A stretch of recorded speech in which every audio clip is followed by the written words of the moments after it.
A sleeping angel statue was in the cornfield next to my house. There was not only one but many, at least 4 others laying out in different surrounding farmlands. They had all appeared after the last tornado had dissipated. I had seen such things in churches and cemeteries, but never in our rural plains. Places flattened after the disaster. The pharmacy and hardware store ended up as rubble. The stone figures had intricate wings spread and their eyes closed in deep slumber. They seemed to be in pristine condition, as if they had camped out and found a new place to call home. Their granite flesh did not have any smudge marks from the swirling detritus of days prior. No one seemed to bother in wanting to know why they had shown up. The only other person who seemed to care except for me was a girl who sat one desk removed in the same row in history class. Her name was Shauna. Her red hair seemed to change different shades daily. I always wondered if she liked me, but I could never summon the bravery to ask. All I knew about her were family details. Her dad was an Alaskan fisherman. Her mother was a retired paralegal who had become a full-time housewife. Everything else about her was a grand mystery in my psyche, which made me even more interested in her. I don't know why they're here, Shauna said. Nobody's thinking about them. How is it not in the news? No one else finds it weird. The girl she spoke to seemed far more interested in filing her nails than the discussion. I do, I said as she turned around to face me. One is only a few hundred feet from my front door. Have you touched them? Shauna asked. They are warm. Mr. Shi, who runs the flea market, found one among his horses. I've heard rumors he tried to have it removed. Even with as wealthy as he is, he hasn't had any luck getting it off his property. The teacher shushed us with a smack of his ruler on the board. We pretended to pay attention. I caught up with her in the hallway after the bell rang. We should try to figure out how many there are around town, I said. It might be good to find out if any are different from the others, or to see if there's anything they have in common. It could be an artist trying to show off their work, she said with a shrug.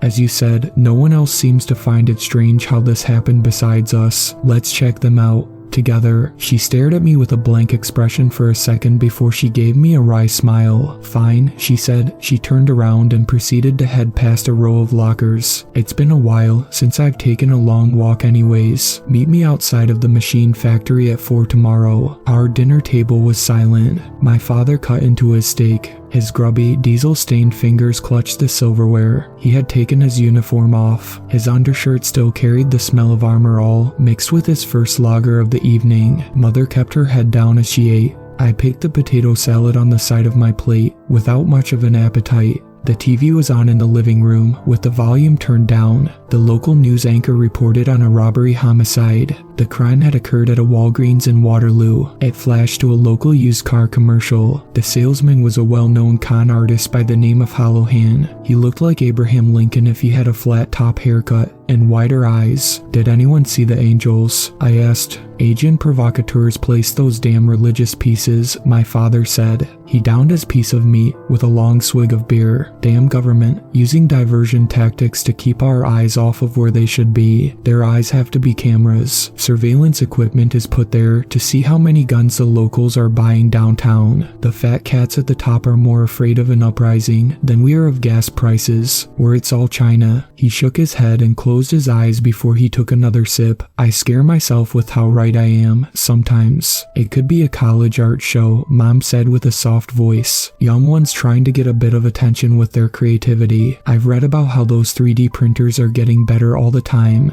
Or he or she's an aspiring sculptor trying to get their name out there. I didn't ask for a differing opinion, Dad said with a leering stare. I'm going to check all of them out tomorrow, I said. Silence ensued and the air grew thick. My old man looked at me with an impetuous glance. It was the type of expression I had seen countless times. You will not do that, he said. No son of mine is going to have a mark of the beast placed under his skin because he went too close to an enemy spy drone. That's what they want, and I refuse to give our freedom to them. Do you understand, boy? Fine, I lied as I finished my meal. Later in the night, he passed out on his recliner. I stole a bag of screwdrivers and a multi-tool off of his work belt and buried them in the backyard out of spite. I did steal a Smith & Wesson blade. I placed it in my pocket with a sense of triumph. Shauna and I met each other in the parking lot of the decrepit factory. The place had been a source of economic survival and despair in equal measures since the Dust Bowl. She retrieved the tablet from her backpack, turned it on, and showed me the screen. It was a map of our region. The image had 4 different photoshopped pinpoints at various sections of town. "Have you eaten?" Shauna asked me with a serious gaze. "You should have something in your stomach before we begin. I have a feeling there are many more of them, if the rumors of their whereabouts are true." "I'm good," I said. "Perfect. I also have electrolyte packets and crackers if you start to feel weak. Not a lot of boys around here who eat fast food every day can keep up with me on hikes like this." "Are you saying I'm fat?" "You're not, only that you're far from my level. Let's go." Throughout the rest of the evening, we found 5 more angel statues. One was by a fountain that sat across from the hospital. The second was behind the eye doctor's office hidden by red oaks. The third was near a blood donation center on the outskirts. The fourth was 2 miles adjacent to the truck stop.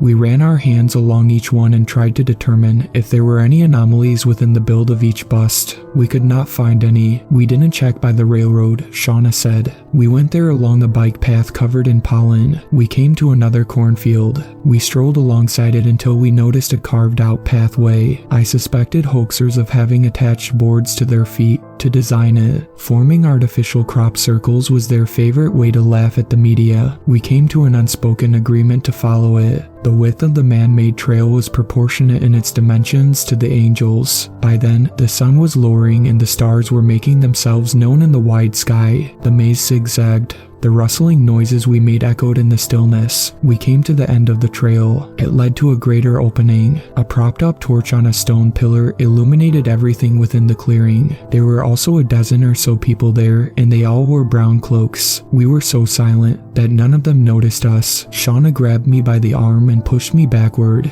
We ducked for cover between stovers. "Did you see that?" she asked. I shook my head and she told me to get a better look. I inched out and gazed at the center of the space where the fire blazed. I could not believe what was happening as my body became paralyzed with fear. The 5th angel statue was there, but its head was beneath an old medieval-style guillotine. Its blade shimmered. I recognized the man who held the raising rope. It was Hollowhand, the dullest used car salesman in the entire county, or so I thought. Pinned to the chest of his robe was a silver piece, and it glinted under the moonlight with the maiden. I squinted at it to make sure it was not a skull and crossbones. It was a clock with a hand at the top center. I still had an uneasy sensation in my stomach. He let go of the cord and the blade dropped. The angel's head tumbled. Shauna muffled a scream at which she saw. A pool of black blood oozed from the open neck. Someone grabbed my hands and yanked them behind my back. I struggled and attempted to flee, but they threw me to the ground. I looked over and watched as Shauna yelled in terror. Burly men placed zip ties on both of us and paraded us to the center of their gathering strange spectacle. Their uniforms reeked up close of sawdust, sweat, and wet grass. Hollowhand walked up to Shauna and kept his face only a millimeter away from her eyes. "Do you know who we are?" He stood and approached me after. "Did you two know whose gathering you were interrupting?" "No," I said. "We didn't do it on purpose, I swear. My children were busy tending to a most significant ritual," he said. I wanted to tell him his followers did not look like anything but grown adults to me, but I chose to bite my tongue. "We are the 10 Midnights. See, plebs like you don't know what we do. There are 10 heavenly bodies. They look to the average person like a planet within your sphere of existence. The 10th is not visible. In sacred cosmology, this is often labeled the counter-Earth. The average human eye cannot perceive it. It is full of monsters that we must kill at any cost. You two can be recruits, but only in return for a promise of silence. What you have seen here today must remain secret. We meet with one another 10 times every month. We do this to control the beasts. Are you interested in helping us?" I looked over at Shauna again. It was an effort to see if we should play along with such absurdity for the sake of survival. "Yes," Shauna answered. "We will, but please don't hurt us." "Great," he said with a cackle. "There are 10 steps to killing the evil ones sent here from the different reality. So the angels are monsters?" I asked. "Definitely. Though they have not done anything to harm us, they require killing. Our slayings must happen at midnight." "Okay," I said, even though I contemplated how high he may have been at that moment. "Now that we're briefed, can you take us out of these zip ties?" "Not yet," he said as he walked over to Shauna and grabbed her hair. "First we need to make both of you a part of our group. The only way to do that is to make you feel the same pain we did when we joined." I plucked my fingers with the limited mobility I had into my back pocket and retrieved a knife. I cut the ties and lunged at Hollowhand. I grabbed him by the lapels and took him down with a foot sweep. As the men behind me rushed towards me, I cut Hollowhand's left cheek and stood with the blade at the ready. They cowered. Due to the lack of pockets on their cloaks, it occurred to me they had only one weapon. It was the French beheading device. "Anyone close to me will get it," I said, feeling for a second like my uncle who used to tell me about his time in the military. I crouched and cut Shauna's binding. "Get them, you damn weaklings," Hollowhand yelled as he stood. Shauna kicked Hollowhand's knee and then landed another flat foot against a stone pillar. It moved and the torch collapsed. The fallen dried cornstalks laid out by the wind all over the perimeter of the dirt circle went up in flames. I grabbed Shauna's hand and we sprinted as one of the cult members yelled an agonized cry as the fire engulfed him. We never returned to that area again. A few weeks later, Shauna and I went to her room and played video games. "You haven't told anyone about what we went through," Shauna said. "Right?" "No," I said. "I always heard about politicians within the community being in nefarious groups. We did not want to ruffle the feathers of anyone who could control the narrative." "Do you think the angel got destroyed in the blaze?" I asked. "The fire spread fast. If the blood we saw draining from it could have been gasoline, Hollowhand planned on killing everyone there that night. Crazy as he was, it wouldn't surprise me. The angels vanished," she said. "No one's seen them since we left that field."